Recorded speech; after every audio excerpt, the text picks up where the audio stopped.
मैं अभिषेक के नाम सभी लोगों का वेलकम करता हूँ।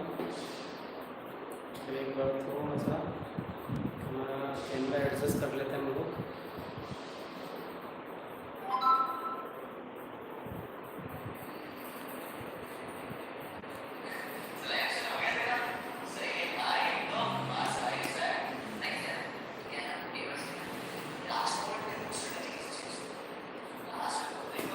हेलो एंड वेलकम दोस्तों, स्वागत है सबका एक बार फिर से आपके अपने यूट्यूब चैनल में। मैं अभिषेक के नाम सभी लोगों का वेलकम करता हूँ। चलिए, आज काफ़ी कम बच्चे आए हैं।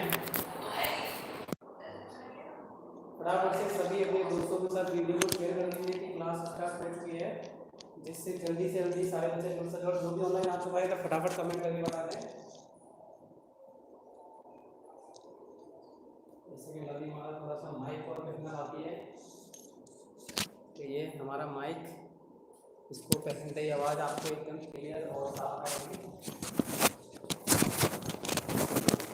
ये थोड़ा सा नीचे से माइक। अच्छा, सब लोग बता देंगे कि क्या मैं सबको अच्छे से क्लियरली विजिबल हूँ?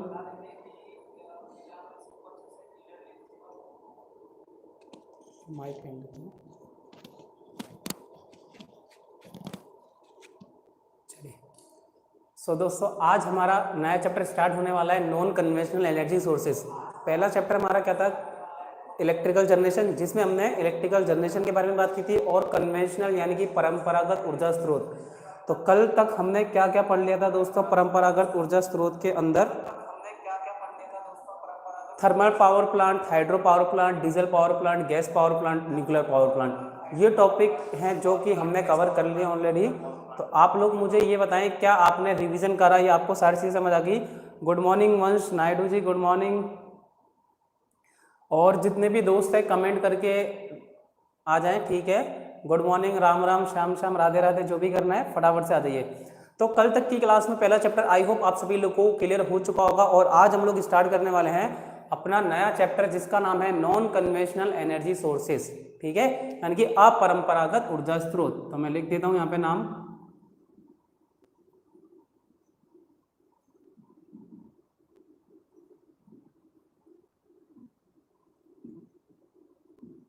नॉन कन्वेंशनल एनर्जी सोर्सेस, और हम लोग इसे क्या कहते हैं? अपरंपरागत ऊर्जा स्रोत। अपरंपरागत ऊर्जा स्रोत। तो चलिए, इतनी बात हम लोगों ने कर ली थी। अब आपको ये पता है अपरंपरागत ऊर्जा स्रोत यानी कि नॉन कन्वेंशनल एनर्जी सोर्सेस क्या होते हैं। चलिए, शुभम स्वामी जी नमस्कार, यश यादव गुड मॉर्निंग, पवन, अंकित गुड मॉर्निंग, पवन टांक, ज्योतिपाल जी गुड मॉर्निंग। ज्योति जी, आप कल क्लास में नहीं आए थे। कल हम लोगों ने न्यूक्लियर पावर प्लांट के बारे में पढ़ा था, चैप्टर कंप्लीट भी करा था, संडे था, बट हम लोग डेली क्लास लेते हैं। चलिए, अंकित, शुभम स्वामी जी शायद आज पहली बार हमारी क्लास में है। शुभम जी, आपका बहुत बहुत स्वागत करते हैं हम लोग अपनी क्लास में। और यहाँ पर ITI इलेक्ट्रीशियन सेकेंड ईयर का सिलेबस कंप्लीट कराया जा रहा है। डेली हमारी लाइव 10 बजे क्लास होते हुए आप डेली जुड़े। चलिए, अभिषेक गुड मॉर्निंग। सब लोग है ना, ये भी बताते रहना कि विजिबल दिख रहा है अच्छे से, क्योंकि आज हम लोगों ने क्या करा है, थोड़ा सा कैमरा में चेंजेस किए हैं, जो जिस वजह से आपको अच्छे से दिखे, ठीक है। बस यही वजह है कि आपको अच्छे से दिखे, सब कुछ विजिबल रहे, तो इस वजह से थोड़े चेंजेस किए हैं। बस आप लोग को क्या करना है, अपने जो मोबाइल में पिक्सल है वो 480 या 720 करके रखें। थोड़ा सा डेटा ज़्यादा खर्च होगा, बट कोई नहीं, इतना तो हम लोग सेक्रीफाइस कर ही सकते हैं। और फटाफट से चलिए, सभी लोग, सर कल टाइम नहीं मिला, ओके कोई बात नहीं, कल वाली क्लास बट आप जरूर देख लीजिएगा। अभी लाइक नहीं करा किसी ने भी, फटाफट से सब लोग वीडियो को लाइक भी कर देंगे, ठीक है। चलिए, अब लाइक कर दिया है आप लोगों ने, तो हम अब अपनी क्लास को स्टार्ट करते हैं। देखिए, आज हम लोग पढ़ेंगे, अब आपको पता है, देखिए जैसे जैसे क्या हो रहा है कि वर्तमान समय में आपको पता है औद्योगिकरण यानी कि इंडस्ट्रियलाइजेशन कितना सारा हो रहा है, फिर वातावरण में इतने सारे प्रभाव आ रहे हैं, जनसंख्या में तेजी से वृद्धि हो रही है, तो इन सब की वजह से जो इलेक्ट्रिसिटी की डिमांड है वो बढ़ती जा रही है। अब इस बढ़ी हुई डिमांड को पूरा करने के लिए हम लोगों को ज्यादा मात्रा में बिजली पैदा करनी है। आपको पता है भाई, पहले तो लोगों के घर में पंखे तक नहीं होते थे, आज पंखा, कूलर, AC सब है। टीवी हर कमरे में, पहले तो पूरे गांव में एक होती थी, आज हर घर में 2-2, 3-3, 4-4 टीवी हैं, फ्रिज है। तो लोड की डिमांड तो बिल्कुल डेफिनेटली बढ़ी है, तो उस हिसाब से हमें इलेक्ट्रिसिटी का जनरेशन भी बढ़ाना पड़ेगा। लेकिन अगर हम बात करें परंपरागत ऊर्जा स्रोत जैसे कि सोलर, ये थर्मल, हाइड्रो, अब देखो हाइड्रो पावर प्लांट है, ठीक है, वो वही बना सकते हैं जब पानी की उपलब्धता है। अगर पानी उपलब्ध नहीं है तो मैं हाइड्रो पावर प्लांट मेरा काम नहीं करेगा। सेम बात है, थर्मल पावर प्लांट भी वही बनाए जा सकते हैं। पहली बात तो पानी उपलब्ध हो, फिर कोयला। अब देखिए आने वाले 15 से 20 सालों में कोयला पूरी तरह से खत्म हो जाएगा, फिर क्या करेंगे? फिर बिजली पैदा तो हमें करनी है। न्यूक्लियर पावर प्लांट कोई भी राज्य अपने लगाने नहीं देता, कोई भी जिला लगाने नहीं देता, नेता खड़े हो जाते हैं लड़ने के लिए कि नहीं हमें, मतलब एक होता है ना कि पब्लिक के अटेंशन पाने के लिए वो प्रोटेस्ट करते हैं कि हमें नहीं चाहिए अपना यहाँ पे कोई भी पावर प्लांट। तो उस वजह से भी काफी सारी प्रॉब्लम होती है। अब बात आती है कि अब हमें बिजली तो चाहिए भाई, ले दे के हमें बिजली चाहिए, तो हम लोग क्या करेंगे?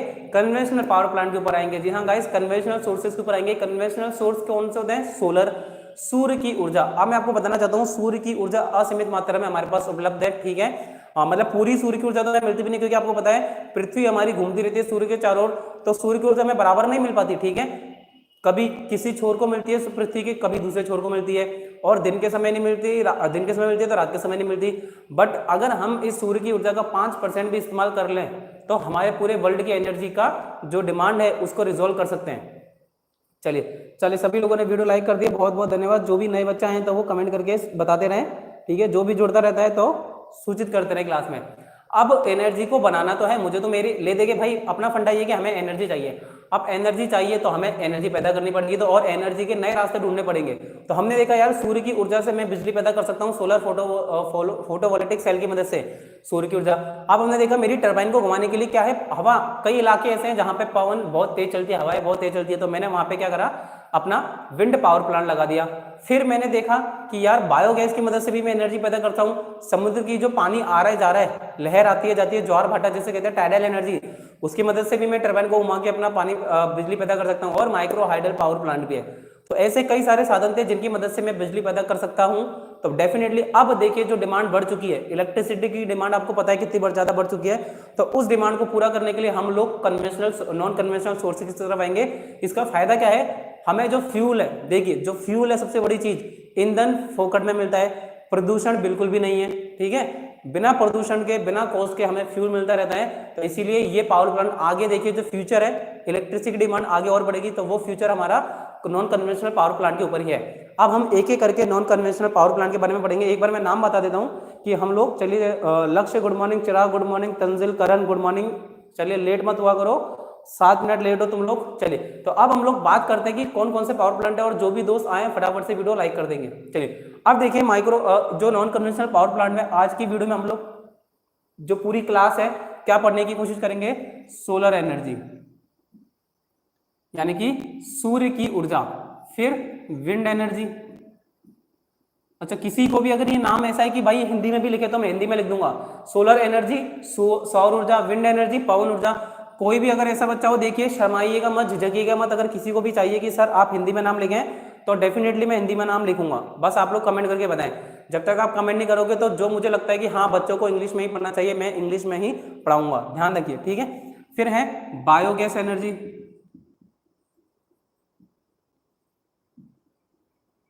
यानी बायोमास, ठीक है, वो गोबर गैस वाली जो एनर्जी होती है वो। फिर आता है ज्वारीय ऊर्जा, ओशन एनर्जी। चलो ओशन एनर्जी को हिंदी में लिख देता हूं, ज्वारीय ऊर्जा, यानी कि समुद्र से प्राप्त होने वाली ऊर्जा ये होती है ज्वारीय ऊर्जा। इसके अलावा है micro hydel power plant, micro hydel power plant. ये माइक्रो हाइडल पावर प्लांट हम पढ़ेंगे बाद में, ठीक है। अभी ये 5 पावर प्लांट है जो कि हमें चैप्टर में देखने शुभ समय सर हमारे यहाँ सीकर में विंड एनर्जी जनरेटर होती है। बिल्कुल सीकर में विंड एनर्जी जनरेट होती है, वहां हवाएं बहुत तेज चलती है, बिल्कुल बिल्कुल। और काफी ऐसी जगह है जहाँ पे देखा होगा आप लोगों ने विंड पावर प्लांट कहीं ना कहीं, और कहीं नहीं तो कम से कम मूवीज में तो आप लोगों ने देखा ही होगा, ठीक है। पिक्चरों में देखा होगा, गाने आते हैं ना, इतने सारे रोमांटिक गाने आते हैं, तो वहाँ बस वो पवन चक्की गोल गोल चलती रहती है, उसके नीचे हीरो हीरोइन गाना गाते रहते हैं। तो वहाँ तो देखा ही होगा। Trivendra Kumar ji good morning. त्रिवेंद्र जी बहुत बहुत स्वागत है आपका हमारे यूट्यूब चैनल में। कैसे हैं आप और कहाँ से हैं कमेंट करके। अच्छा त्रिवेंद्र जी शायद कल आए थे क्लास के स्टार्टिंग में, कल या परसों, फिर आप नहीं आए थे, ठीक है। त्रिवेंद्र जी ऐसा नहीं चलेगा, डेली क्लास में आया करो, ठीक है। चलिए तो ये टॉपिक हो गए। अब हम एक एक करके हमारे टॉपिक पढ़ना स्टार्ट करेंगे। सबसे पहला जो हमारा टॉपिक रहने वाला है वो है सूर्य की ऊर्जा, यानी कि सोलर एनर्जी। तो मैं हिंदी में भी नाम लिख देता हूँ, सौर ऊर्जा यानी कि सोलर एनर्जी।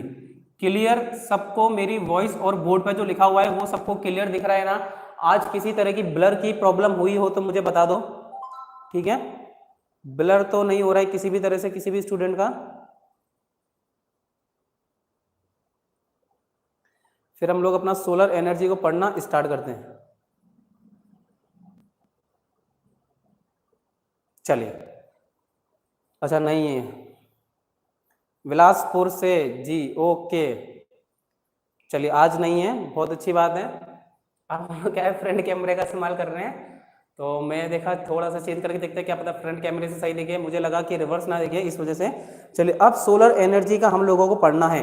तो देखिए, सूर्य के माध्यम से किस प्रकार ऊर्जा प्राप्त की जाती है, बहुत ही इंपॉर्टेंट टॉपिक है कि सूर्य से जो ऊर्जा प्राप्त होती है वो हमें किस प्रकार प्राप्त होती है। सबसे पहली चीज ये देखनी है, तो सूर्य से जो हमें ऊर्जा प्राप्त होती है वो रेडिएशन के माध्यम से प्राप्त होती है। रेडिएशन बोले तो विकिरण, ठीक है। ये चीज ध्यान रखनी है, आपसे एग्जाम में पूछा जाएगा, बताइए सूर्य के माध्यम से हमें जो ऊर्जा प्राप्त होती है वो किस तरीके से होती है। तो सूर्य के माध्यम से हमें विकिरण के द्वारा ऊर्जा प्राप्त होती है, यानी कि रेडिएशन के द्वारा एनर्जी प्राप्त होती है। और ये रेडिएशन क्या है, किरण आती है ना भाई, सूर्य की एनर्जी डायरेक्ट तो आती है, किरणों के रूप में हमारे पास आती है, तो इसे ही सूर्य की ऊर्जा कहा जाता है, ठीक है। किरणों के द्वारा हमारे पास आती है। अब पृथ्वी या अन्य ग्रह सूर्य की संपूर्ण ऊर्जा प्राप्त नहीं कर सकते, कोई भी ग्रह सूर्य की संपूर्ण ऊर्जा प्राप्त नहीं करता। क्यों? क्योंकि ये देखिए, ये तो क्या है, आपका सूरज है, अब ये है हमारी पृथ्वी, ये मान लेता हूँ ये इसका एक ऑर्बिट बना हुआ है, ये है मेरी पृथ्वी यानी कि अर्थ। अब देखो ये पृथ्वी क्या है, इसके चारों ओर ऐसे ऐसे करके घूमती रहती है, ठीक है, चारों ओर पृथ्वी हमारी घूमती रहती है, ठीक है, रिवॉल्व करती रहती है। तो यानी कि कभी तो ये वाला सिरा सूर्य के पास है तो कभी पीछे वाला है, यानी कि जब आगे वाला सिरा रहेगा तब तो सूर्य की ऊर्जा आगे वाले हिस्से को मिलेगी, पीछे वाला हिस्सा अंधकार रहेगा, और जब पीछे वाले हिस्से को मिलेगी तो आगे वाला हिस्सा अंधकार में रहेगा। तो इस प्रकार से सूर्य की ऊर्जा हर जगह पे अलग अलग होती है। ये चीज सबसे पहले तो ध्यान रखिए कि सूर्य की ऊर्जा सब लोगों को समान नहीं मिलती, किसी भी ग्रह को सूर्य की ऊर्जा समान नहीं मिलती, हर जगह अलग अलग मिलती है। अब सूर्य से जो किरणें निकलती है, सूर्य से जो किरणें निकलती हैं उसे ही हम लोग सोलर एनर्जी यानी कि सौर ऊर्जा कहते हैं। सूर्य से निकलने वाली एनर्जी को ही हम लोग सोलर एनर्जी कहते हैं। सबसे पहले तो ये चीज ध्यान रखिए। अब सोलर एनर्जी के द्वारा हम लोग क्या क्या काम कर सकते हैं। सबसे बड़ी चीज है कि सोलर एनर्जी मिल तो रही है, बराबर मिल रही है, लेकिन हम लोग क्या क्या कर सकते हैं। तो सूर्य के माध्यम से हम देखिए, सबसे पहली चीज तो क्या है, बिजली पैदा कर सकते हैं, ठीक है, हम लोग लिख लेते हैं बिजली पैदा कर सकते हैं। उसके बाद हमारे देखिए सोलर कुकर, ठीक है, खाना बनाने का काम करते हैं, ठीक है। वाटर हीटर यानी कि हम लोग पानी गर्म कर सकते हैं, सूर्य के माध्यम से जो ऊर्जा प्राप्त होती है उससे पानी गर्म कर सकते हैं। सौर ऊर्जा संग्राहक, सोलर एनर्जी कलेक्ट की जाती है, इसके माध्यम से बिजली भी पैदा करते हैं और हीट भी कई चीजों को हम लोग देते हैं, ठीक है। और बिजली का हम लोग क्या लिखेंगे, फोटोवोल्टिक सेल, फोटोवोल्टिक सेल। तो ये सब चीजें जो हम लोग सूर्य की ऊर्जा के माध्यम से करते हैं, ठीक है। अब देखते हैं कि सूर्य की ऊर्जा, आपको ये तो पता पड़ गया कि सभी जगह पे समान नहीं होती। सबसे बड़ी चीज है कि सोलर एनर्जी जो हमें मिलती है वो सब जगह अलग अलग मिलती है, ठीक है। लेकिन हम बात करें कि सूर्य की ऊर्जा उत्सर्जित करता है, देखो अब ये सूर्य है, ठीक है, अभी मान लो ये अपना थोबड़ा है, ये अपना चेहरा, ये सूर्य है, तो सूर्य अपनी एनर्जी को इमिट करता है, ठीक है। अब मुझे कमेंट करके ये बताओ कि मैंने आपको कल दो चीजें समझाई थी, ठीक है। कल की क्लास में हमने दो बातें की थी, एक तो नाभिकीय विखंडन और नाभिकीय संलयन। तो सूर्य की ऊर्जा इन दोनों में से किस सिद्धांत पर काम करती है, एक और दो, ऑप्शन आप आंसर दो। सूर्य की ऊर्जा के बारे में मैंने आपको बताया था कि नाभिकीय विखंडन और नाभिकीय संलयन होता है। तो सूर्य की ऊर्जा जो सूर्य के अंदर जो प्रोसेस होती है वो कौन सी होती है, नाभिकीय संलयन एक नंबर या दो नाभिकीय विखंडन, सॉरी नाभिकीय विखंडन एक नंबर, नाभिकीय संलयन दो नंबर। करेक्ट आंसर दें, मैंने आपको कल और परसों दोनों क्लास में बताया था नाभिकीय विखंडन और संलयन ये कौन कौन सी है। चलिए मैं जब तक पानी पी लेता हूं और आप लोग मुझे कमेंट करके बताएंगे कि कौन सा आंसर है, कि सूर्य के अंदर कौन सी प्रोसेस होती है, नाभिकीय संलयन या विखंडन। कमेंट करेंगे सभी लोग फटाफट से।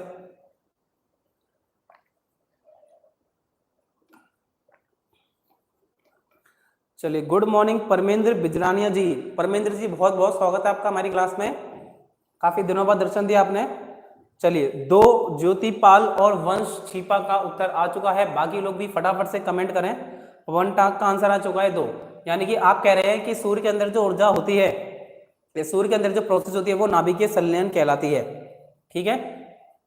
चलिए संलयन, शुभम स्वामी जी का आंसर आ चुका है संलयन, वेरी गुड, बहुत बढ़िया। जिन लोगों का भी आंसर नाभिकीय संलयन है बहुत बहुत बधाई हो आप लोगों को, सभी का आंसर सही है, बिल्कुल सही है, नाभिकीय संलयन होता है। और नाभिकीय संलयन के अंदर जो प्रोसेस होता है वो एक्चुअली में होता क्या है कि इसके अंदर बहुत सारे परमाणु मिलकर एक एटम का निर्माण करते हैं। अब ये जो बहुत सारे परमाणु मिलकर एक एटम बनते हैं तो इसमें जो ऊर्जा का लॉसेस होता है, भाई बहुत सारी अलग अलग चीजें थी वो एक ही में जुड़ गई तो एनर्जी का लॉस हुआ, तो वो एनर्जी का लॉस होता है, उसी से हमारी ऊष्मा उत्पन्न होती है, इसीलिए सूर्य के अंदर इतनी ज्यादा ऊष्मा उत्पन्न होती है।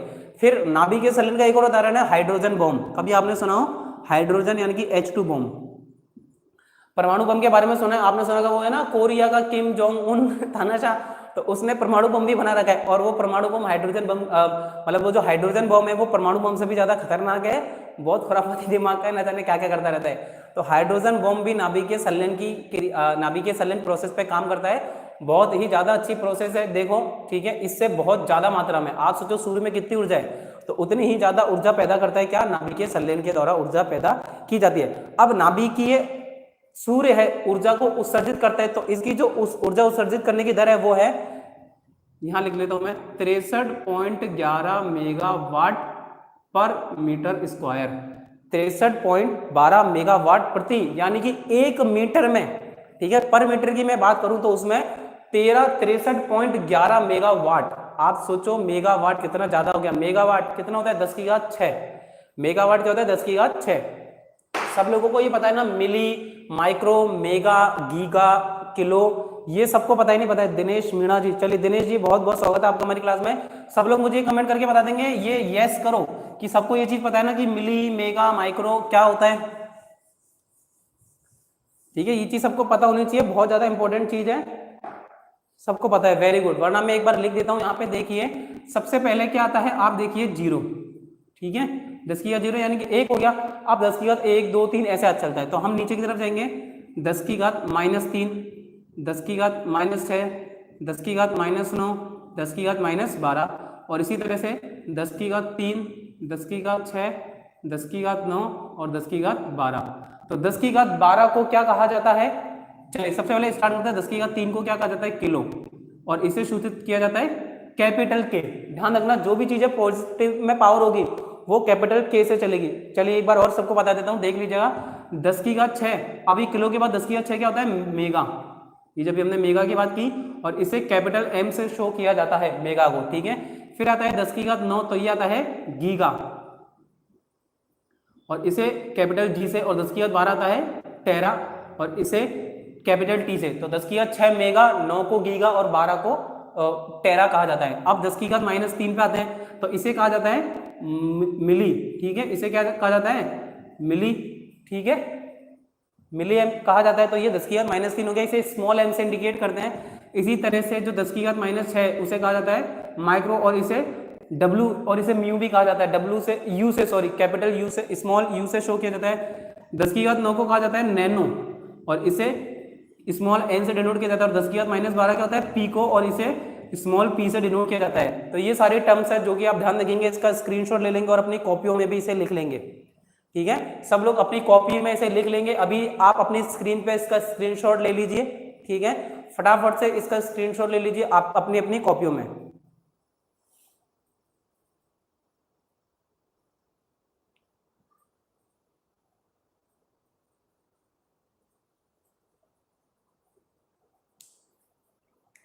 ठीक है, सब लोगों ने आई होप ले लिया होगा screenshot. Good morning Kajal Kumari ji, काजल जी लेट हो गए थोड़ा, अंकित भी आज लेट हो गए क्लास में, अंकित और काजल थोड़ा सा लेट हो चुके क्लास में। और फटाफट जितने भी दोस्त हैं क्लास में फटाफट से क्लास को लाइक कर देंगे, ठीक है, वीडियो को लाइक कर देंगे। चलिए सो अब स्टार्ट करते हैं हमारा सोलर के बारे में। और कुछ पॉइंट बताना चाहूंगा कि सूर्य के माध्यम से जो पृथ्वी तक ऊर्जा होती है वो दृश्य रूप में होती है, यानी कि हमें विजिबल होती है, और उष्मा के रूप में हमें मिलती है।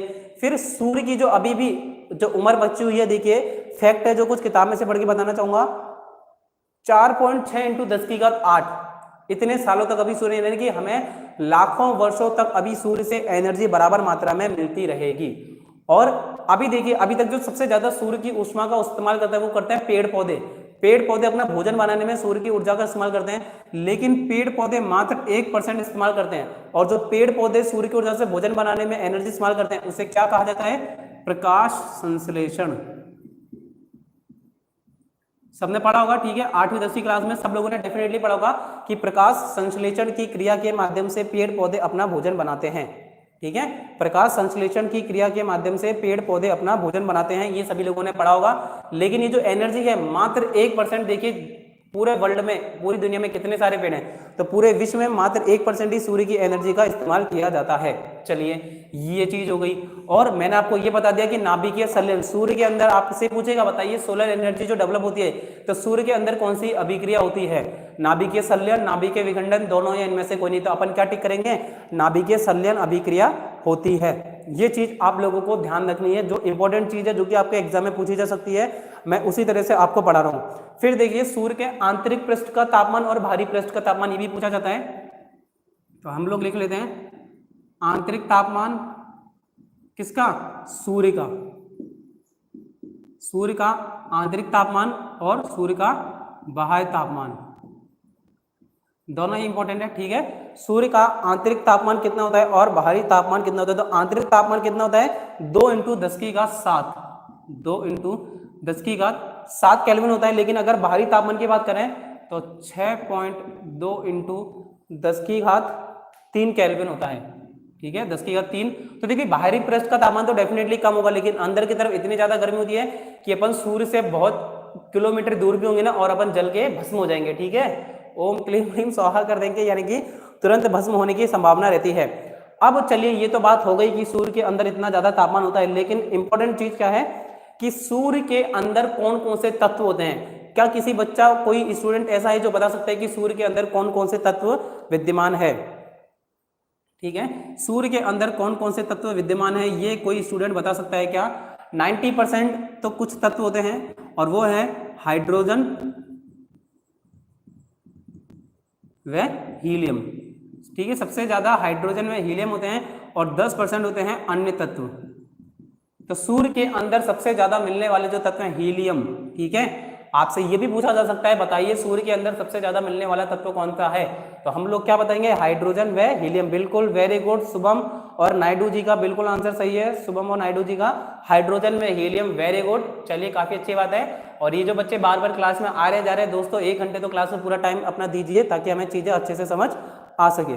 चलिए तो हीलियम और ये आपको समझ आ गई होगी, और ये ही जो हीलियम हाइड्रोजन है ये आपस में टकराते रहते हैं एक दूसरे से और बहुत ज्यादा मात्रा में एनर्जी डेवलप करते रहते हैं, जिससे हमें अपार ऊर्जा बराबर मिलती रहती है। चलिए ये चीज हो गई, वेरी गुड। चलिए अब हम लोग पढ़ेंगे एक एक करके इसके टॉपिक्स।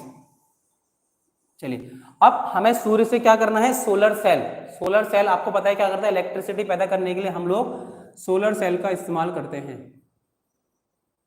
चलिए तो अब हमारा टॉपिक स्टार्ट होने वाला है सोलर सेल। सभी लोग चलिए, नाभिकीय संलयन, वेरी गुड। अच्छा हाइड्रोजन, कार्बन, हीलियम, बिल्कुल वेरी गुड, सही है। तंजिल का भी।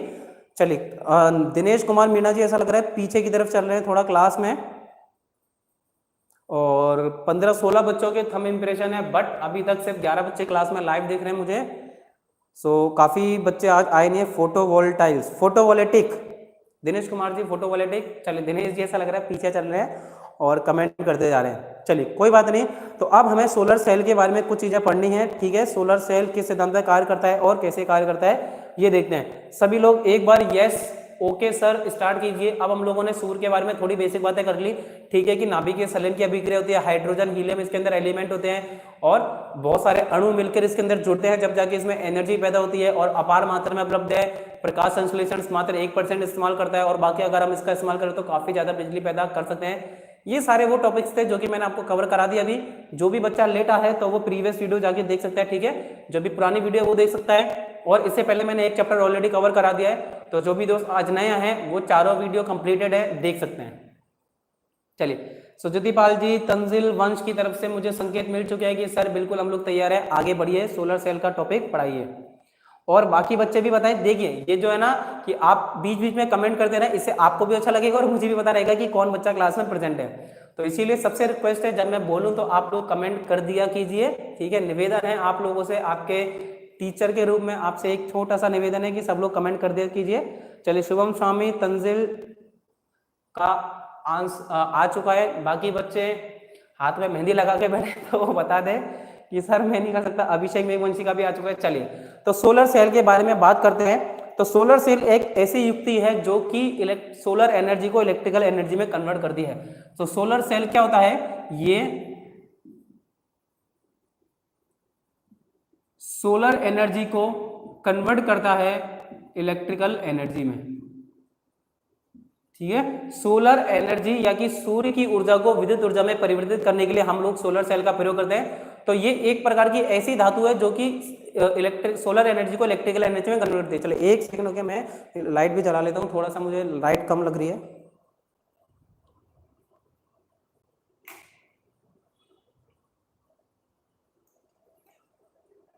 चलो अभी थोड़ा सा और ग्लो आ गया होगा।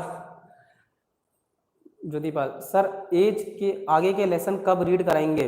ज्योति जी देखिए, जो आगे के मोटर वाले चैप्टर है अगर आप वो अभी पढ़ना चाहते हैं तो ऑलरेडी उसकी प्लेलिस्ट जो अभी मैंने प्रीवियस वीडियो डाली हुई है उनके डिस्क्रिप्शन में आपको सारी वीडियोस मिल जाएगी, मगर वहां मैंने बोर्ड पे ना पढ़ा के मैंने आपको पीडीएफ के माध्यम से पढ़ाया हुआ है, तो आप चाहें तो वो भी देख सकते हैं। बट डेली हम लोग देखिए आपके कॉलेज खोलेंगे डेफिनेटली उससे पहले हम अपना सिलेबस जरूर कवर करवा देंगे, ठीक है। तो जो चैप्टर चल रहा है अभी देखिए आपके कॉलेज अभी महीने 2 महीने तो बिल्कुल भी नहीं खुलने वाले, तो हम लोग यहीं पे अच्छे से पढ़ाई करेंगे। अभी देखिए मैं आप लोगों के ऊपर है, देखिए आप लोगों का रिस्पॉन्स निर्भर करता है कि आप लोग कैसा रिस्पॉन्स देंगे। अगर आप डेली आएंगे तो मैं 1 घंटे की क्लास को 1.5 घंटे 2 घंटे भी पढ़ा सकता हूँ, बट आप लोगों को डेली आना पड़ेगा वहां पे कि सर हाँ हम लोग डेली आएंगे तो मैं 1 घंटे 2-2 घंटे, देखिए अभी जो 4 दिन में हमने 1-1 घंटे पढ़ा तो मैं उसे 2 घंटे करा के 2 दिन में भी कवर करा सकता था, लेकिन आप लोगों के अंदर बैठने की कैपेसिटी है क्या, पहले आप लोग डिसाइड करें कि सर बिल्कुल हमारे अंदर तो बहुत कैपेसिटी है, आप पढ़ाइए, तो मैं आपको जल्दी जल्दी भी करवा सकता हूं। बट अगर फिर भी आप जल्दी चैप्टर पढ़ना चाहते हैं तो आपको डिस्क्रिप्शन में देखिए, आप मेरे चैनल पे प्लेलिस्ट में जाएंगे तो वहां आपको 52 वीडियो की एक प्लेलिस्ट मिलेगी जहां पे सारे चैप्टर ऑलरेडी मैंने कवर करवा रखे हैं, तो आप वहां से भी पढ़ सकते हैं, ठीक है। फिर भी यहाँ पे थोड़ा सा देखिए बोर्ड पे पढ़ा रहे हैं, बच्चों को समझाते हुए पढ़ाएंगे तो थोड़ा टाइम लगना लाजमी है, बट मैं भी कोशिश कर रहा हूँ कि थोड़ा और ज्यादा पढ़ाएं, ठीक है। थोड़ा ज्यादा वाला डेटा पे करवाना पड़ेगा। अभी क्या मोबाइल से वीडियो अपलोड करते हैं तो काफ़ी ज़्यादा टाइम लग जाता है, ठीक है। ये वीडियो आज बनाता हूँ कल जाके अपलोड हो पाती है धीरे धीरे लाइव, और डेटा काफ़ी ज़्यादा कंज्यूम हो जाता है, तो कोशिश करेंगे बिल्कुल कि आप लोगों की वीडियो क्लास जो है मैं थोड़ी लंबी कर पाऊँ। चलिए थोड़ा ऐसा कोई मुझे बोल देता है तो समझाते समझाते टाइम निकल जाता है। चलिए अब देखिए सोलर एनर्जी, फोटोवोल्टिक सेल क्या काम करता है, सोलर एनर्जी को इलेक्ट्रिकल एनर्जी में कन्वर्ट करता है। तो इसे जो सोलर सेल है इसे क्या कहा जाता है, ये जो कन्वर्ट करके देता है फोटोवोल्टिक सेल, फोटोवोल्टिक सेल, ठीक है। सोलर सेल को सोलर फोटोवोल्टिक सेल कहा जाता है, ये सूर्य की ऊर्जा को विद्युत ऊर्जा में, अब ठीक है भाई कहते हैं, लेकिन ये बनता किससे है, ये बनता किससे है, तो ये सिलिकॉन और जर्मेनियम, सिलिकॉन और जर्मेनियम इलेक्ट्रॉनिक कंपोनेंट है, ये हम इलेक्ट्रॉनिक में पढ़ेंगे सेमीकंडक्टर। सिलिकॉन और जर्मेनियम ये जो दोनों कंपोनेंट हैं ये क्या होते हैं हमारे, ये होते हैं सेमीकंडक्टर, ये सेमीकंडक्टर होते हैं, ठीक है। ये इलेक्ट्रॉनिक्स के चैप्टर में हम लोग पढ़ेंगे, ठीक है। ये एन टाइप और पी टाइप ये शुद्धियां मिलाकर बनाए जाने वाले हैं, ये चालक के भी गुण होते हैं अचालक के भी गुण होते हैं, ठीक है। ये चालक और कुचालक के गुणों से मिलकर बना होता है सोलर फोटोवोल्टिक सेल। सिलिकॉन, बिल्कुल सिलिकॉन और जर्मेनियम से बने होते हैं, साथ ही साथ सिलिकॉन जर्मेनियम और एक होता है गैलियम आर्सेनाइड, ठीक है, गैलियम आर्सेनाइड से भी बना होता है। तो गैलियम आर्सेनाइड भी हम लोग डेफिनेटली आगे बहुत ज्यादा अच्छे तरीके से मैं आपको इलेक्ट्रॉनिक्स के चैप्टर भी कराऊंगा। तो सिलिकॉन नंबर गैलियम आर्सेनाइड से बना होता है। चलिए थोड़ा सा हम लेट चल रहे हैं। अब क्या होता है, ये जो सोलर फोटोवोल्टिक सेल है, तो मान लीजिए इस तरह से सेल है, चलिए मार्कर ने अपना जवाब दे दिया है, तो पहले मार्कर को पानी पिलाना आवश्यक है, ठीक है। जैसे हम लोगों को बार बार पानी की प्यास लगती है तो मार्कर को भी अपनी प्यास लगती है। तो सोलर फोटोवोल्टिक सेल के अंदर कुछ नहीं होता दोस्तों, सीधे सीधे सूर्य की ऊर्जा आती है, सीधी सीधी सूर्य की ऊर्जा आती है, और वो किस पे पड़ती है, हमारे सोलर फोटोवोल्टिक सेल पे पड़ती है। जैसे ही पड़ती है तो वो क्या करता है, उस एसी जो सोलर फोटो एनर्जी आती है उसे डीसी में कन्वर्ट करके हमें बिजली देता है। फिर हमारे घरों में तो हम लोग डीसी काम में लेते नहीं है, हमें तो एसी चाहिए, तो उस एसी को, आज हाथ थोड़े से चिकने हो गए हैं, तो उस एसी को डीसी में कन्वर्ट करते हैं हमारे इन्वर्टर, ठीक है। हम लोग इन्वर्टर का इस्तेमाल करते हैं जो कि एसी करंट को डीसी करंट में कन्वर्ट कर देते हैं, फिर हम लोग डीसी करंट को एसी करंट में कन्वर्ट कर देते हैं, फिर हमारे घरों में हम लोग काम में ले लेते हैं। चलिए एक सेकंड मार्कर खोल के लाता हूं।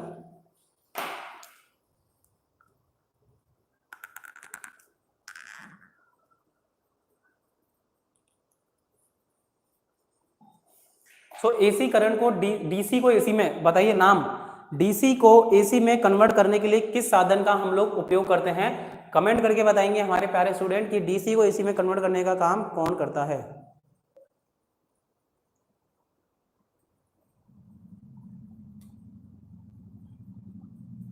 हाँ, गैलियम आर्सेनाइड, GaAs। कमेंट करके आप ये बताएं कि डीसी को एसी में कन्वर्ट करने का काम। डायोड तो है, लेकिन डायोड तो लगता है डेफिनेटली बहुत सही जवाब है शुभम का। अल्टरनेटर गलत जवाब, अल्टरनेटर नहीं है। या तो आपका बोलना सही, स्पेलिंग नहीं लिख पा रहे आप सही। नाम बताइए। Rectifier diode. मैंने बोला डीसी को एसी में, एसी को डीसी में कन्वर्ट नहीं करना दोस्तों, डीसी को एसी में। ये देख लो क्या लिख रहा हूं मैं, डीसी को एसी में कन्वर्ट करना है। चलिए आज ये अभी मार्कर ही धोखा दे रहा है। ठीक है, डीसी को एसी में कन्वर्ट करने के लिए हम लोग किस उपकरण का इस्तेमाल करेंगे, ये आप लोगों को बताना है। चलिए बताइए। Rectifier, inverter. Very good, Tanzil Ansari का आंसर बिल्कुल सही है।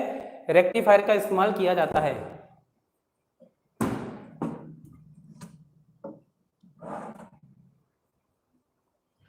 सॉरी, इन्वर्टर किसने आंसर दिया है, तंजिल ने।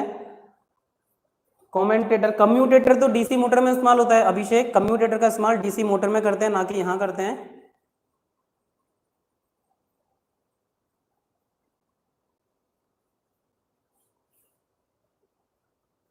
चलिए ये अभी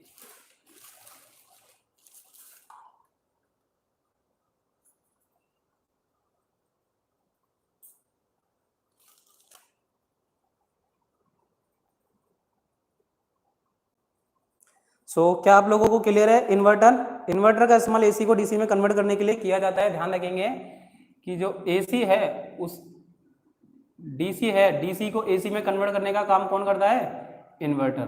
ठीक है, इन्वर्टर के द्वारा एसी को डीसी में कन्वर्ट किया जाता है। ये चीज आप लोग ध्यान रखेंगे। क्लियर है सब लोगों को। चलिए अब हम आगे बढ़ते हैं। तो देखिए कि सिलिकॉन और जर्मेनियम गैलियम आर्सेनाइड ये सेमीकंडक्टर के रूप में इस्तेमाल होते हैं। ये सोलर फोटोवोल्टिक सेल में लगाए जाते हैं। आपने देखा होगा सेल, आपने सोलर प्लांट देखा होगा। ठीक है, ये सेल होते हैं। तो ये जो प्लेट होती है सोलर सेल की, ठीक है, ये जो प्लेट होती है ये किस चीज की बनी होती है, सिलिकॉन की, जर्मेनियम की, गैलियम आर्सेनाइड की। लेकिन ज्यादातर हम लोग जो इस्तेमाल करते हैं प्लेट, हम सिलिकॉन की इस्तेमाल करते हैं क्योंकि इसकी एफिशिएंसी बहुत ज्यादा हाई है। सबसे बड़ी चीज सिलिकॉन की एफिशिएंसी बहुत ज्यादा हाई है। ठीक है, और अधिक मात्रा में इसका इस्तेमाल किया जा सकता है क्योंकि सस्ती भी पड़ती है। और मटेरियल की कंपैरिजन में सिलिकॉन की प्लेट हमें सस्ती पड़ती है। बाकी गैलियम आर्सेनाइड वगैरह का इस्तेमाल करेंगे काफी ज्यादा कॉस्ट भी पड़ेगी और एफिशिएंसी भी इतनी अच्छी नहीं। इसलिए ज्यादातर आपसे क्वेश्चन पूछा जा सकता है, बताइए सोलर सेल या सोलर प्लेट के रूप में किस मटेरियल का इस्तेमाल किया जाता है। तो आप लोग क्या आंसर देंगे दोस्तों जी। चलिए, हेलो सर जी, दिनेश स्वामी जी, हेलो नमस्कार। तो आप लोग क्या आंसर देंगे, सिलिकॉन प्लेट का इस्तेमाल किया जाता है। चलिए अब हम लोग बात करेंगे कि किस तरीके से सोलर सेल इलेक्ट्रिसिटी को पैदा करते हैं, किस माध्यम से सोलर सेल इलेक्ट्रिसिटी को पैदा करते हैं। तो चलिए इसको इस डायग्राम के माध्यम से समझने की कोशिश करते हैं। छोटा सा डायग्राम है, इस डायग्राम की मदद से मैं कोशिश करूंगा कि आपको समझा सकूं।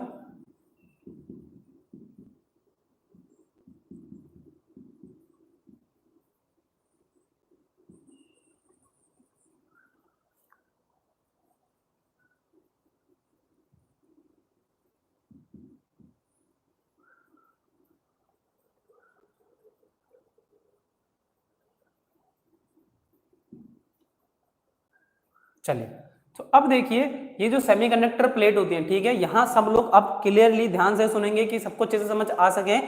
ये एन टाइप और पी टाइप सेमीकंडक्टर मटेरियल दो तरह के होते हैं दोस्तों, पी टाइप और एन टाइप। अभी पी टाइप और एन टाइप किस तरह पदार्थ होते हैं, देखिए सेमीकंडक्टर मटेरियल होते हैं चालक पदार्थों में कुछ अशुद्धि मिलाई जाती है। ठीक है, चालक पदार्थों में कुछ अशुद्धि मिला के उसकी एफिशिएंसी बढ़ाई जाती है। ठीक है, बहुत सारे चालक पदार्थ है जिनकी एफिशिएंसी बढ़ाई जाती है। किस प्रकार बढ़ाई जाती है, उनमें अशुद्धि मिला के। अब अशुद्धि दो तरह की होती है, एन टाइप और पी टाइप। एन टाइप अशुद्धि और पी टाइप अशुद्धि दो तरह के मैंने नाम दे दिए कि भाई एक एन टाइप नाम दे दिया और दूसरा हमने पी टाइप नाम दे दिया। तो अब देखिए दो, अब एक ही प्लेट को मैंने दो समय बांट दिया। एक मानो कि एक सेमीकंडक्टर मटेरियल था, उसको मैंने आधी प्लेट में तो अशुद्धि मिला दी एन टाइप की, आधी प्लेट में पी टाइप की। तो ये एन टाइप पी टाइप। अब एन टाइप में हमेशा देखो जो एनर्जी सोर्सेज होंगे वो इलेक्ट्रॉन होंगे और पी टाइप में होते हैं होल्स। ठीक है, चार्ज कैरियर होते हैं हर एक चीज में। ठीक है, दो पॉजिटिव और नेगेटिव चीज बनके ही करंट फ्लो कराएगी। तो नेगेटिव जो एन टाइप है वो हमेशा नेगेटिव पोलैरिटी का होता है जिसमें इलेक्ट्रॉन होते हैं, और पी टाइप होता है पॉजिटिव पोलैरिटी का जिसके अंदर हमेशा होल चार्ज कैरियर के रूप में होते हैं। इतनी चीज आप लोग ध्यान रखें। एन में इलेक्ट्रॉन, पी में होल होते हैं। बिल्कुल दिनेश स्वामी जी बिल्कुल सही है, सभी लोग ध्यान से सुनेंगे कि एन टाइप में इलेक्ट्रॉन, पी टाइप में होल हुए। अब क्या होगा कि जब हम लोग इसके ऊपर सोलर एनर्जी आएगी, जैसे ही सोलर एनर्जी इसके ऊपर आएगी तो क्या होगा, एन टाइप से तो इलेक्ट्रॉन ट्रेवल करेंगे और पी टाइप से होल ट्रेवल करेंगे, ठीक है। एन टाइप से इलेक्ट्रॉन इमिट होंगे, पी टाइप से होल इमिट होंगे और ये दोनों आपस में रिएक्शन करेंगे। और ये रिएक्शन देखो अब इनके बीच में क्या है, एक जंक्शन है जिसे कि हम लोग डिफ्यूजन प्लेट कहते हैं, ठीक है, जंक्शन कहा जाता है। इसे क्या कहा जाता है दोस्तों, इसे कहा जाता है जंक्शन। तो इन दोनों प्लेट एन टाइप और पी टाइप के मध्य इलेक्ट्रॉन और होल जब आपस में एक दूसरे की तरफ ट्रेवल करेंगे, अट्रैक्ट होंगे, तो इनकी वजह से एक करंट फ्लो होने लग जाएगी, इनकी वजह से एक करंट फ्लो होने लग जाएगी। तो देखिए एन टाइप से नेगेटिव और पी टाइप से पॉजिटिव इमिट होगा और इसकी वजह से एक करंट फ्लो होगी और उस करंट के माध्यम से ये आई करंट फ्लो होगी और इस करंट को हम लोग डायरेक्ट इस्तेमाल कर सकते हैं अपना बल्ब को जलाने के लिए। इस करंट का डायरेक्टली इस्तेमाल किया जा सकता है बल्ब को ग्लो कराने के लिए या फिर जलाने के लिए।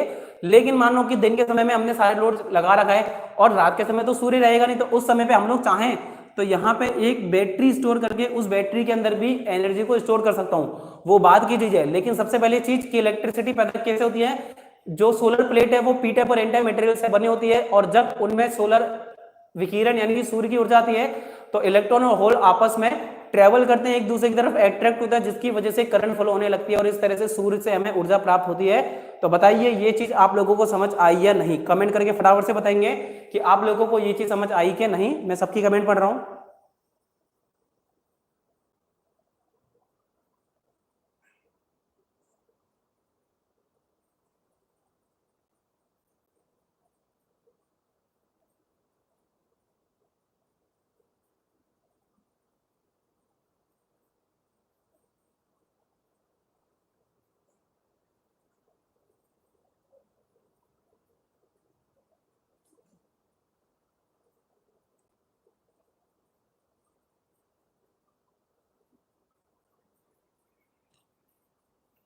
चलिए सबको क्लियर है, समझ गए सर, चलिए वेरी गुड, ठीक है।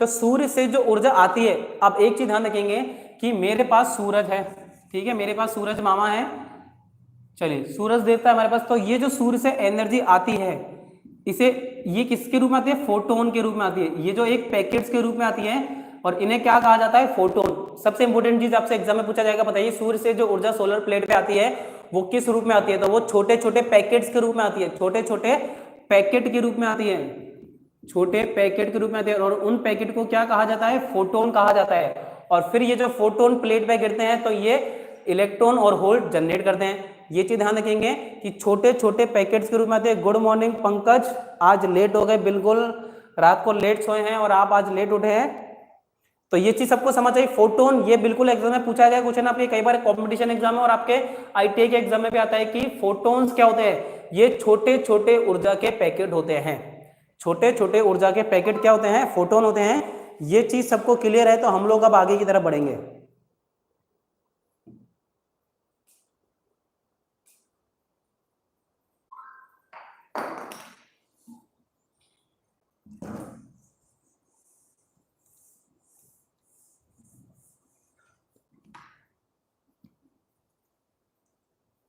लक्ष्य कपिल मिश्रा जी, अच्छा कपिल जी आपको किया क्लियर नहीं हुआ, कपिल जी क्या आप अभी अभी क्लास में आए हैं या 10 बजे से क्लास में, एक बार कमेंट करके बताएं कपिल जी।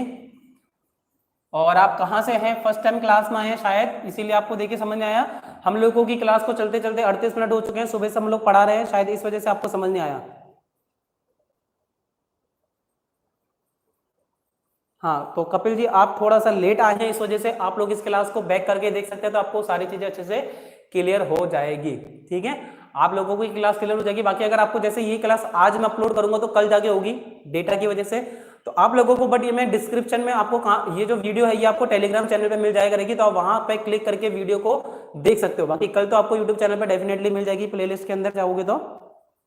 चलिए अब बात करते हैं सोलर सेल में प्रयुक्त मटेरियल कौन कौन से होते हैं। एक तो मैंने बात की सिलिकॉन, एक हो गई गैलियम आर्सेनाइड, ठीक है। दो तरह के मटेरियल है, सिलिकॉन और गैलियम आर्सेनाइड का इस्तेमाल करते हैं। अब इन दोनों में से ज्यादातर हम लोग कौन सा इस्तेमाल करते हैं, तो ज्यादातर हम लोग सिलिकॉन का इस्तेमाल करते हैं। क्यों, क्योंकि पहली बात तो ये सस्ता होता है, दूसरी बात इसकी संरचना बहुत ज्यादा आसान होती है, तो इसीलिए हम लोग सोलर सेल बनाने में ज्यादातर सिलिकॉन का इस्तेमाल करते हैं। आपके एग्जाम में भी अगर क्वेश्चन आएगा तो आपको आंसर क्या देना है, सिलिकॉन। सिलिकॉन आपके एग्जाम में आएगा तो आपको सिलिकॉन आंसर देना है।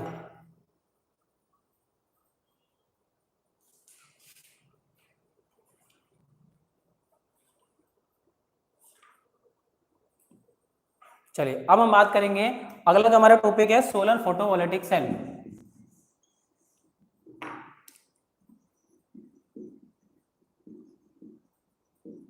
Solar photovoltaic cell. चलिए, तो सोलर फोटोवोल्टिक सेल के बारे में हम लोग बात करेंगे। सोलर फोटोवोल्टिक सेल होता क्या है और ये किस तरह से काम करता है। तो देखिए, सोलर फोटो शाहपुर शाहपुर क्या है, मैं समझ नहीं पाया। कपिल जी आपने क्या कहा, एक बार और बता देंगे। और कपिल जी, डेली हमारे चैनल पे आईटीआई की क्लास चल रही है, डेली 10 बजे क्लास होती है, तो आप कल से 10 बजे डेली टाइम पे जुड़े, अभी क्लास लें और टाइम पे 10 बजे जुड़े तो आपके सारे कॉन्सेप्ट क्लियर करा देंगे हम। चलिए, सोलर फोटोवोल्टिक सेल, ये सोलर सेल ही होता है, लेकिन अब ये क्या करता है, ठीक है। जो नॉर्मल सोलर सेल था उसने इलेक्ट्रिसिटी प्रोड्यूस कर दी, लेकिन सोलर फोटोवोल्टिक सेल के अंदर एक चीज और होती है, कलेक्टर, यानी कि सौर ऊर्जा संग्राहक। इसके साथ इसमें बैटरी भी लगी रहती है। इसके साथ इसमें क्या लगा रहती है, बैटरी लगी रहती है। ये बैटरी क्या करती है, इलेक्ट्रिसिटी प्रोड्यूस करती है, सॉरी इलेक्ट्रिसिटी को स्टोर करके रखती है, ठीक है। तो सोलर फोटोवोल्टिक सेल और कुछ नहीं होता, sorry solar photovoltaic cell photovoltaic system ही है। ये क्या करता है, सौर ऊर्जा से, सोलर सेल से डीसी मिलती है। अभी देखिए, जो हमने आपको पी और एन टाइप मटेरियल पढ़ाया था, उससे हमें क्या मिल रही थी, डीसी सप्लाई मिल रही थी।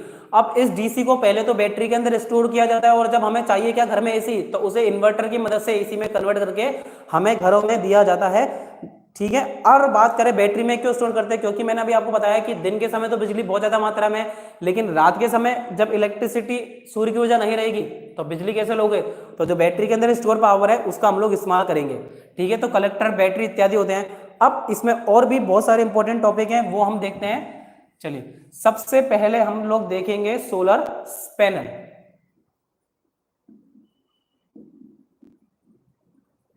तो सोलर पैनल क्या होता है, बहुत सारे छोटे छोटे सेल मिलकर सोलर पैनल बना रहे हैं। तो हम लोग लिखेंगे छोटे छोटे सेल मिलकर सोलर पैनल बनाते हैं।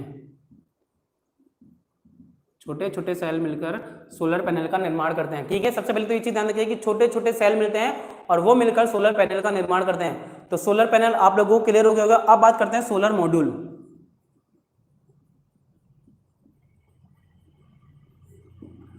सोलर मॉड्यूल क्या होता है कि छोटे छोटे जो सेल बनाए हैं, सोलर सेल बनाए हैं, जब उन्हें इकट्ठा करके एक जगह पे रख लिया जाता है, ठीक है। अब सप्लाई ज्यादा चाहिए, क्यों, क्योंकि छोटे छोटे सेल और सेल से मुझे क्या करना, मुझे ज्यादा मात्रा में इलेक्ट्रिसिटी चाहिए। तो जब छोटे छोटे सोलर पैनल या सोलर सेल को जोड़कर एक जगह पे, मतलब सीरीज में जोड़कर, ये सर ओके, तो जब छोटे छोटे सोलर सेल या सोलर पैनल को सीरीज में जोड़ दिया जाता है तो उससे क्या बनता है, सोलर मॉड्यूल। तो सेलों को सीरीज में जोड़ने पर, सीरीज का मतलब पता है ना, श्रेणीक्रम में, तो सेलों को सीरीज में जोड़कर बनाया जाता है मॉड्यूल। तो सेलों को सीरीज में जोड़कर सोलर मॉड्यूल बनाया जाता है, ठीक है। एक मॉड्यूल बनाने के लिए क्या करेंगे, सोलर सेल को सीरीज में जोड़ देंगे। अब देखिए, सोलर सेल को सीरीज में तो जोड़ दिया, फिर इसके ऊपर कांच की लेयर यानी कि लेमिनेशन भी कर देते हैं। एक चीज और ध्यान रखें, सेलों को सीरीज में जोड़ेंगे कैसे, ये मानो कि एक मेरा सेल है, ठीक है, सेल है, तो इसके दो पॉइंट होंगे, एक तो पॉजिटिव और एक नेगेटिव। तो पहले सेल का नेगेटिव पॉइंट या फिर पॉजिटिव, कुछ भी कह लूं, पहले सेल का नेगेटिव दूसरे सेल के पॉजिटिव से जुड़ेगा, फिर दूसरे का नेगेटिव अगले वाले के पॉजिटिव से जुड़ेगा। इस प्रकार से हम सेलों को जोड़कर सोलर मॉड्यूल तैयार करते हैं, ठीक है। इस प्रकार से सेलों को जोड़कर सोलर मॉड्यूल तैयार किया जाता है। तो आप देखो, मॉड्यूल किस तरह का हो गया, ये मॉड्यूल है। अब इसके अंदर देखो बहुत सारे छोटे छोटे हमने सेलों को जोड़ दिया आपस में, सेलों को आपस में जोड़कर इस तरह से ये एक मेरा क्या तैयार हो गया, सोलर मॉड्यूल। ये मेरा क्या तैयार हो गया, सोलर मॉड्यूल। फिर इसके बाद में आएगा सोलर मॉड्यूल के बाद में सोलर एरे। चलिए, सभी लोग क्लास में हैं और सबको अच्छे से समझ आ रहा होगा, ठीक है। कोई चीज अगर समझ नहीं आती तो तुरंत कमेंट करके बता दिया करो। चलिए, वेरी गुड, 13 बच्चे हैं क्लास में। तो सोलर एरे क्या होता है, जब बहुत सारे सोलर मॉड्यूल को ज्यादा, अब मुझे और भी ज्यादा पावर चाहिए, ठीक है भाई। सोलर मॉड्यूल से जो पावर जनरेट हो रही थी मेरा उससे काम नहीं हो रहा, मुझे और ज्यादा मात्रा में इलेक्ट्रिसिटी चाहिए। तो जब सोलर मॉड्यूल को सीरीज में जोड़कर रखा जाता है तो उसे क्या कहा जाता है, सोलर एरे कहा जाता है। तो बहुत अधिक मात्रा में, अब देखिए मैंने क्या करा कि ये मेरा सोलर सेल था, तो मैंने क्या करा, सोलर मॉड्यूल था, अब बहुत सारे सोलर मॉड्यूल को आपस में जोड़ दिया। ये देखो, ये क्या करा, मैंने सोलर मॉड्यूल जोड़ दिए। और इस सारे मॉड्यूल किस तरह के कनेक्शन में जुड़े रहते हैं, हमेशा ध्यान रखेंगे, चाहे सोलर सेल हो, सोलर मॉड्यूल हो या सोलर एरे हो, ये सभी सीरीज में जोड़े जाएंगे आपस में। ध्यान रखना, हमेशा सीरीज में जोड़े जाएंगे। अब सीरीज में ही क्यों जोड़े जाएंगे, पैरेलल में क्यों नहीं जोड़े जाते, ये हमारा सवाल होना चाहिए, क्योंकि मुझे वोल्टेज चाहिए। ठीक है, आप ध्यान रखो, सीरीज में वोल्टेज का मान अलग अलग होता है, जबकि पैरेलल में समान होता है। ठीक है भाई, मैं कहता हूं कि 5 वोल्टेज इसका हो गया, 5 इसका हो गया, 5 इसका हो गया, 5 इसका हो गया, 5 इसका हो गया। अगर आपने इन सबको पैरेलल में जोड़ दिया तो मुझे आउटपुट में 5 वोल्टेज ही प्राप्त होगा, 5 ही। लेकिन अगर सीरीज में जोड़ेंगे तो फिर ये मिलके मुझे टोटल 5 के 30 यानी कि 30 वोल्ट प्राप्त होगा।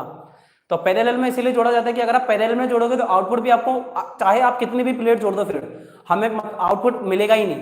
ठीक है, उतना ही मिलेगा जो एक सेल के बराबर है। और अगर आप इसे सीरीज में जोड़ोगे तभी आपको आउटपुट उतना मिलेगा जितना कि आपको आउटपुट चाहिए। दिनेश स्वामी जी, मैं और शुभम फिजिक्स एमएसटी के स्टूडेंट है, पर एबीवीएनएल की तैयारी करना चाहते हैं, इसलिए थ्योरी की क्लास ले रहे हैं। चलिए, बहुत अच्छी बात है शुभम जी और दिनेश, आप तैयारी करें तो कहीं ना कहीं आपको ये क्लास काफी फायदेमंद साबित होगी। डेफिनेटली आपके लिए ये क्लास काफी अच्छी रहेगी। ठीक है, आईटीआई के स्टूडेंट है, देखिए जो एबीवीएनएल इसमें सिलेबस आता है, ठीक है, इतने ज्यादा हाई लेवल के क्वेश्चन नहीं पूछे जाते, आपसे बेसिक लेवल के क्वेश्चन पूछे जाएंगे जो कि आईटीआई है।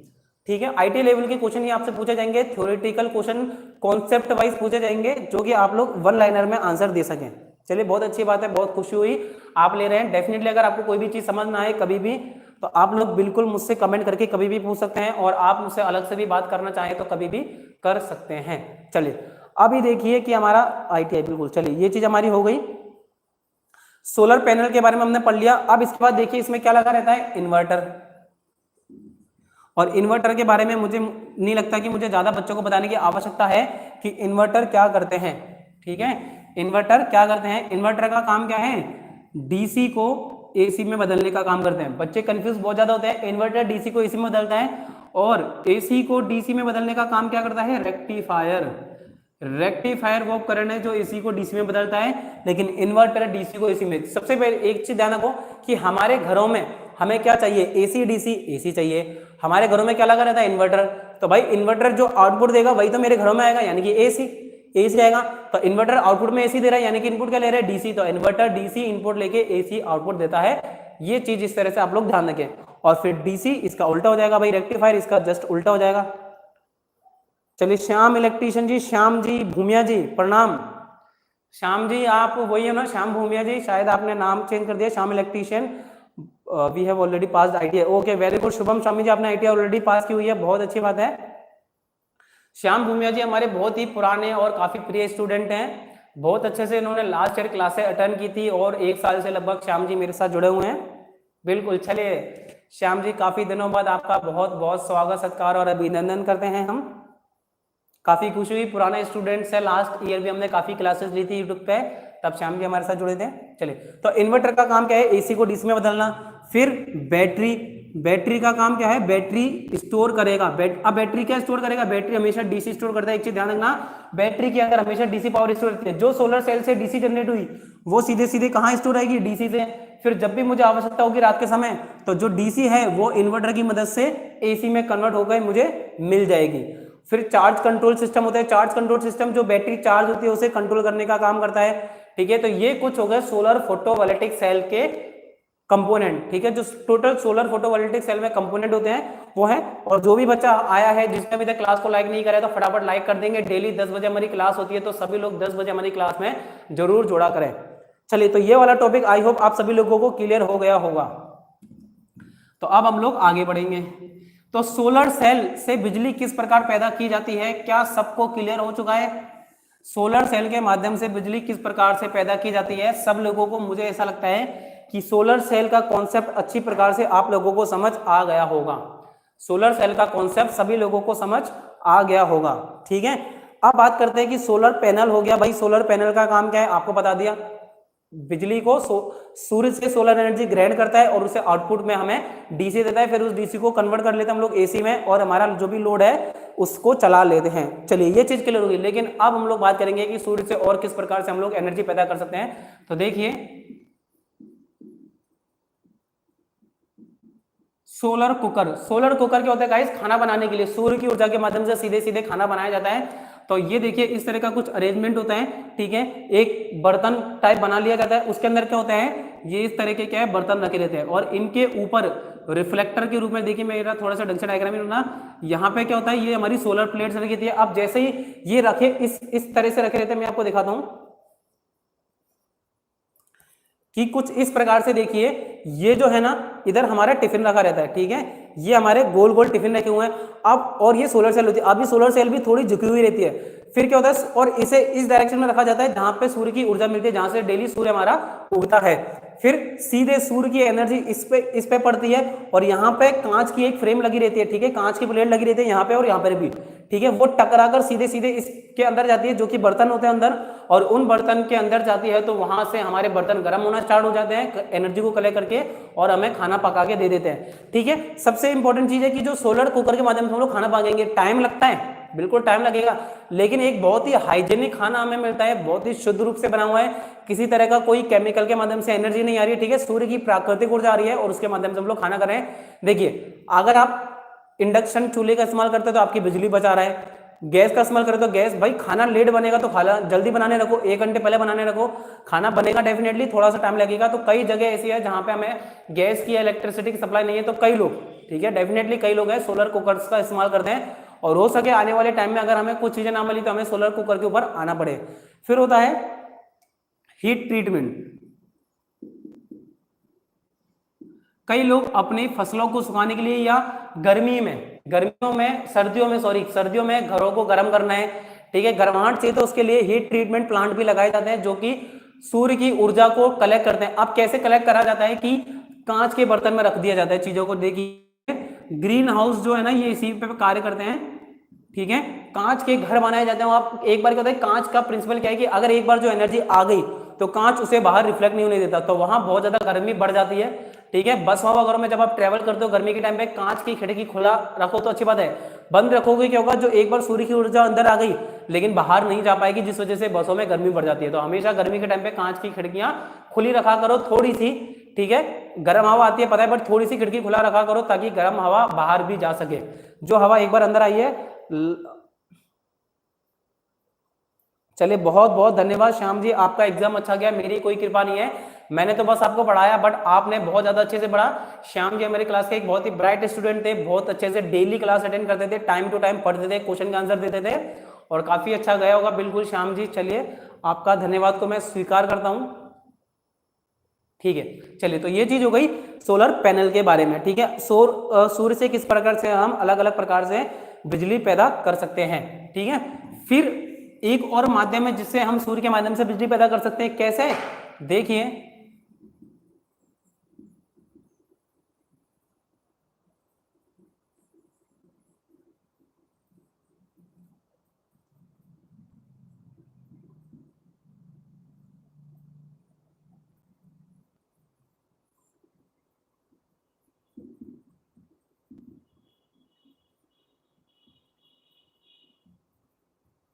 चलिए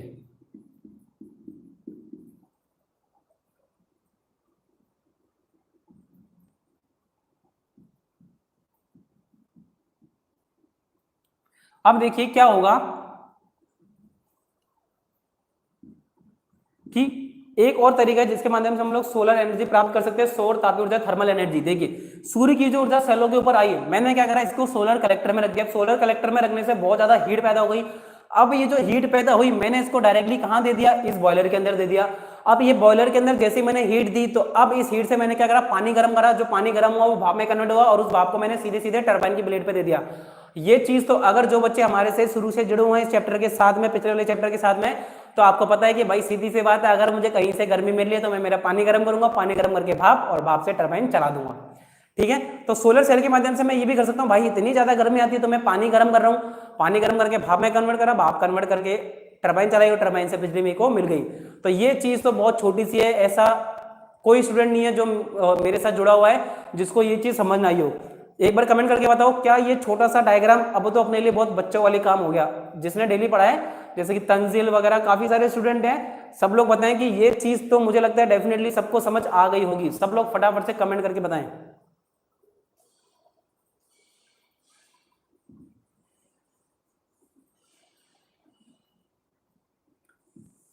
सबको समझ आ गया होगा डेफिनेटली ये चीज तो, और जिसको समझ नहीं आया तो वो पुरानी क्लासेस देखें तो आपको और समझ आ सकेगा।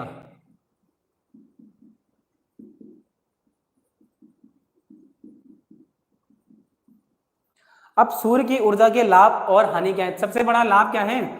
असीमित भंडार।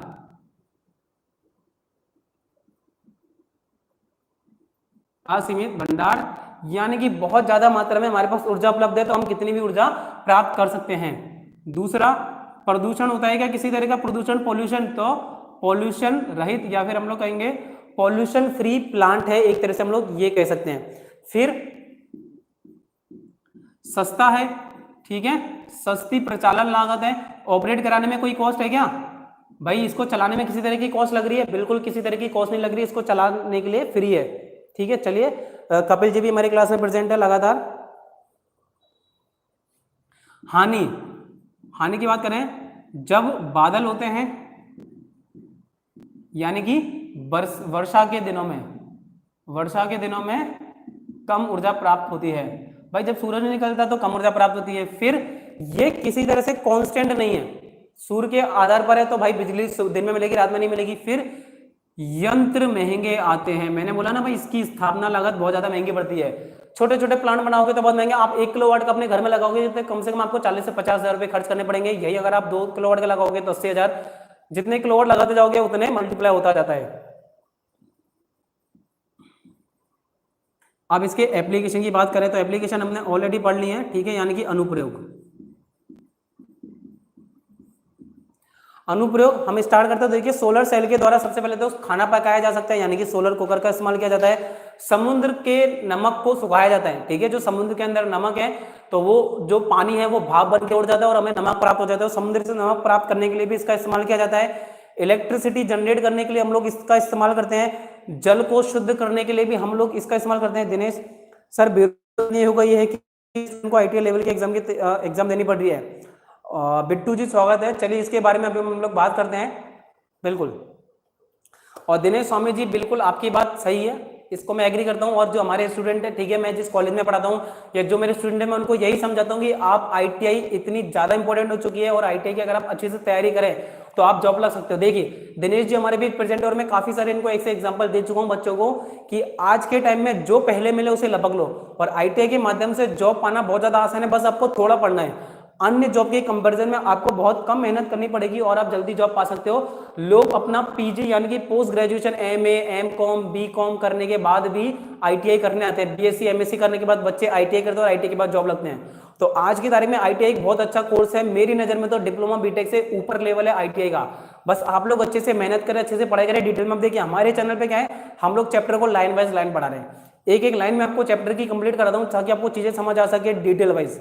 और ITI का लेवल अभी बहुत है, बेरोजगारी इतनी ज्यादा है, आप सबको पता है भाई। अभी आप मार्केट में उतरोगे, जैसे दिनेश जी जो हमारे स्टूडेंट हैं तो इनको देखो ये मार्केट में ऑलरेडी उतर चुके हैं। अभी आप मार्केट में जाओ, आपको पता पड़ेगा कि भैया इतनी भीड़ है, हम लोगों ने ITI में पढ़ाई नहीं करी, उसका दुष्परिणाम आपको बाद में भुगतने पड़ेंगे। कोचिंगों में अपना पैसा फूक के कोचिंगों में जाना पड़ेगा, बाहर रहो, माँ बाप का पैसा और खर्चना पड़ेगा। इसलिए अभी टाइम है, अभी पढ़ना स्टार्ट कर दो। देखिए लॉकडाउन के समय को बेहतर तरीके से आप लोग इस्तेमाल कर सकते हैं। मेरी राजस्थान जी की बहुत ज्यादा कमजोर थी, बट पिछले साल लॉकडाउन में, जब लॉकडाउन था, मैंने राजस्थान जी के पे बहुत बेहतरीन तरीके से काम किया और आज मेरी राजस्थान जी के बहुत ज्यादा स्ट्रांग हो चुकी है। तो देखिए लॉकडाउन का समय कुछ ना कुछ ऐसा क्रिएटिव करो, ये जो लॉकडाउन का समय इसको यूटिलाइज करो। अब ऐसा नहीं कि दिन भर घर पे मूवी देखने, पिक्चर देखने या ऐसे बिता दो गेम खेलने में। लॉकडाउन के समय को यूटिलाइज करके कुछ ऐसी चीज सीखो, नई कोई भी नई चीज सीखने की आप लोग कोशिश कीजिए अपने घर पे, जो कि आपको आगे फायदा दे सके। ITI का रिजल्ट अभी नहीं आएगा पवन, ITI का रिजल्ट आने में टाइम है, क्योंकि काफी सारे स्टूडेंट ऐसे हैं जिनका एग्जाम नहीं हुआ। बिल्कुल मैं समझता हूं कि इस साल जो ITI के स्टूडेंट है उन्हें काफी ज्यादा सफर करना पड़ रहा है, क्योंकि उनके एग्जाम ही नहीं हुए। आपके तो चलिए एग्जाम हो गए, बट काफी बच्चों के अभी तक एग्जाम नहीं हुआ और एग्जाम हो भी गए हैं तो रिजल्ट नहीं आ रहा। तो इस वजह से काफी बच्चों को समस्या का सामना करना पड़ रहा है, बट कोई बात नहीं, आप लोग अपनी तैयारी करते रहिए। किसी भी तरीके अगर आपको मदद की आवश्यकता है तो आप मुझे कमेंट कर सकते हैं टेलीग्राम चैनल पे, यूट्यूब पे और इंस्टाग्राम पे भी। मैंने कल भी आपको इंस्टाग्राम ID बताई थी AJ_अभिषेक जी, आप लोग सर्च कर सकते हैं, फॉलो कर सकते हैं। और कोई भी अगर आपकी क्वेरी है, किसी भी तरीके अगर आप जानकारी चाहते हैं तो वो आप मुझसे प्राप्त कर सकते हैं। अच्छा अभी बताओ कि 1 घंटा हो चुका है और पढ़े आगे। विंड पावर प्लांट, ये सोलर पावर प्लांट खत्म हो चुका है, सबको समझ आ गया होगा। अब आप लोग कमेंट करके बताओ आज आधे घंटे क्लास, मतलब थोड़ा सा क्लास और पढ़ाना है या फिर यहीं पे आज की क्लास को खत्म करें। फटाफट से आप लोग कमेंट करके मुझे बताइए। हाँ बैक के पेपर भी बाकी डेफिनेटली, फटाफट से सभी लोग कमेंट करके बताओ कि क्लास को और कंटिन्यू करें या यहीं पे खत्म करें? जल्दी जल्दी सब लोग कमेंट करेंगे।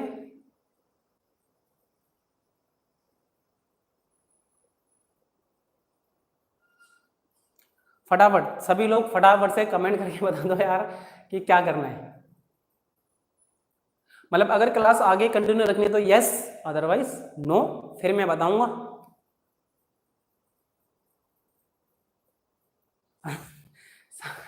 लेट तो आया है पवन जी, हमारे लेट आए हैं और जल्दी जाने की लग रही है। Tata bye bye. बाकी बच्चों का कमेंट नहीं आया। नो चलिए, तो कल से थोड़ा कोशिश करेंगे कि 15-15 मिनट बढ़ाएंगे, ठीक है? अभी 15-15 मिनट तक हमारी क्लास बढ़ाएंगे। चलो, मतलब कोई भी बच्चा लेना नहीं चाहता। अच्छा कल से करेंगे, ठीक है? कल से थोड़ा सवा घंटा क्लास, ऐसा नहीं, ज़्यादा नहीं, सवा घंटे तो क्लास लेना स्टार्ट करना पड़ेगा दोस्तों, ठीक है? क्योंकि हमें थोड़ा सा जल्दी बढ़ना है। चलिए कोई बात नहीं, तो आज जो भी स्टूडेंट आए थे उनका सभी का दिल से धन्यवाद। कल से आपको डेली टाइम पे आना है, ठीक है? आज जो भी नए बच्चे जुड़े हैं हमारे साथ में, बिट्टू जी हैं, कपिल मिश्रा जी हैं, और जो भी अपने दोस्तों को जरूर लेकर आए, अपने ITI के जितने भी आपके दोस्त हैं उन सभी को जरूर लेकर आए। प्लीज आप सभी से रिक्वेस्ट है कि ज्यादा से ज्यादा अपने ITI के दोस्तों को मेरे साथ जोड़ें, ठीक है? चैनल पे, ताकि हमें भी पढ़ने में मजा आए। श्याम जी सर क्लास कितने बजे से? श्याम जी 10 बजे, रोजाना 10 बजे हमारी क्लास स्टार्ट हो जाती है। नायडू जी, बिल्कुल नायडू जी, आज आपका कोई दोस्त आया है क्या? रोज मॉर्निंग में 10 बजे। नायडू जी आप 2 दिन से आ रहे हैं, क्या आपका आज कोई दोस्त आया है? प्लीज आप लोगों से रिक्वेस्ट है, देखिए कि आप अपने दोस्तों को ज़्यादा से ज़्यादा जोड़ें। और प्रीवियस चैप्टर जो मैंने एक चैप्टर करा दिया है, जो भी आज नए बच्चे आए हैं तो वो प्रीवियस चैप्टर को भी देख लें, ठीक है? प्रीवियस चैप्टर को भी देख लें जो भी आज नए बच्चे आए हैं, और अपने दोस्तों के साथ तो शेयर कर ही देना, ठीक है? बार बार क्या बोलना। चलिए, सो थैंक यू गाइस, मिलते हैं अपनी नेक्स्ट वीडियो में।